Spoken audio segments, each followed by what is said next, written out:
Même s'ils n'avaient pas été d'une humanité aussi troublante comme le montraient leurs sculptures, nous n'aurions pu nous défendre de les admirer et de pleurer leur sort. Ils ont laissé des milliers d'archives visuelles avec les machines permettant de les projeter, ainsi que des instructions graphiques détaillées grâce auxquelles il nous sera assez facile d'apprendre leur langage écrit.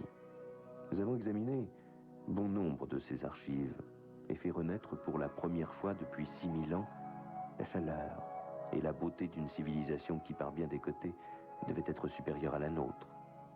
Peut-être ont-ils voulu laisser à la postérité que ce qu'ils avaient fait de mieux, et on ne peut les en blâmer. Mais leur monde était merveilleux. Leur ville, construite avec une grâce qui égale tout ce que nous avons pu créer.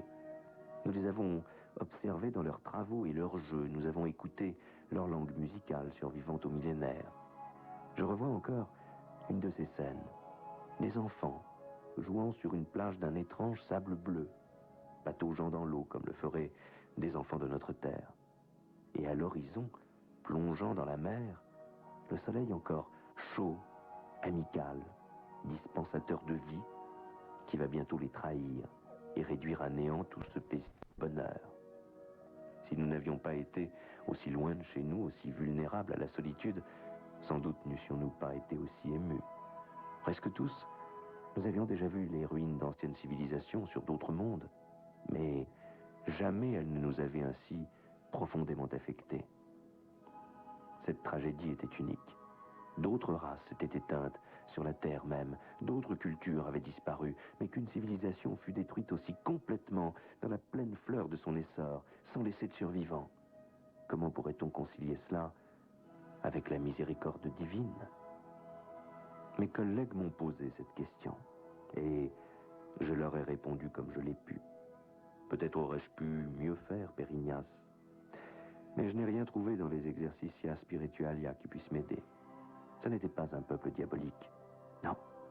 Je ne sais quel dieu ils adoraient, ni même s'ils en avaient, mais je les ai vus au travers des millénaires. J'ai observé avec quel amour ils ont usé leur dernière force pour préserver la beauté de leur douce culture à la lumière de leur soleil mourant.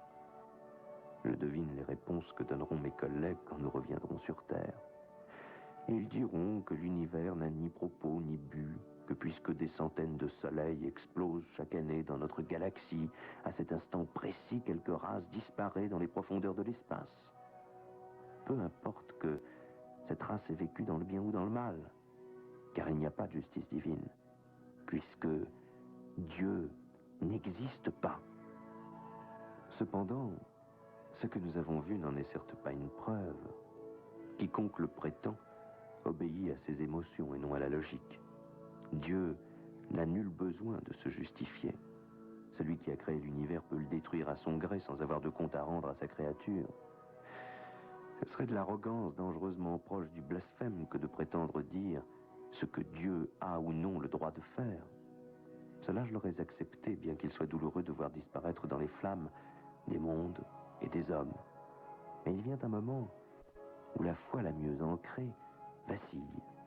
Et aujourd'hui, en contemplant mes calculs, je sais que j'en suis enfin venu là. Avant d'atteindre la nébuleuse, nous ne pouvions savoir à quelle date s'était produite l'explosion. À présent, grâce aux preuves astronomiques et aux archives enfermées dans les rocs de cette unique planète survivante, il m'est possible de la situer avec une grande précision. Je sais en quelle année la lumière de cette colossale conflagration a atteint la Terre. Je connais l'éclat avec lequel la supernova qui s'éloigne en ce moment derrière notre vaisseau a brillé dans les cieux terrestres. Je sais comment elle a dû fulgurer à l'est juste avant le lever du soleil, comme un phare dans l'aube d'Orient. Il ne peut y avoir le moindre doute. L'antique mystère est enfin résolu.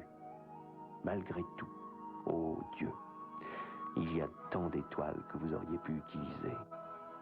Était-il besoin de condamner cette race aux flammes afin que le symbole de sa mort brille au-dessus de Bethléem?